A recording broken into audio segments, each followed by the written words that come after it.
নমস্কার, আমি শিল্পা পাল, 2022 টেট উত্তীর্ণ একজন ক্যান্ডিডেট।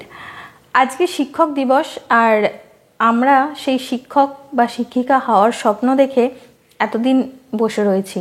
প্রায় দীর্ঘ 7 বছর, 5 বছর পরে পরীক্ষা হয়েছে এবং 2 বছর ধরে প্রায় রাস্তায় পড়ে আছি।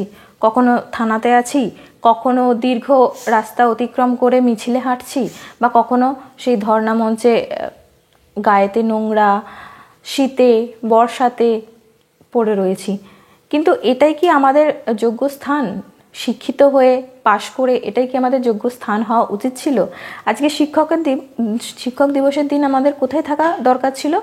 আমাদের উচিত ছিল আজকে স্কুলে থাকা, কিন্তু সেটা আমরা পারিনি। সেটা আমাদের ব্যর্থতা নয়, ব্যর্থতা সরকারের সদিচ্ছার। আজকে মাননীয়া বারবার বলেছেন 10 লক্ষ শূন্যপদ আছে। পর্ষদ সভাপতি বাবু বলেছেন যে 50,000 শূন্যপদ আছে আমাদের দেওয়ার জন্য। কিন্তু কোথায় গেল সেই শূন্যপদ? সেই শূন্যপদ মুখে হাতে না রেখে আমাদেরকে দিন, সেই শূন্যপদের অধিকার আমাদের।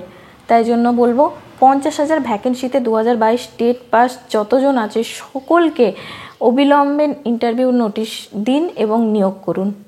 আমরা স্কুলে যেতে চাই, আমরা শিক্ষকতা করতে চাই, আমাদের স্বপ্ন পূরণ করতে চাই, সেইটাকে বাস্তবায়িত করুন। এই মানসিক যন্ত্রণা, মানসিক নির্যাতন থেকে মুক্তি দিন। ধন্যবাদ।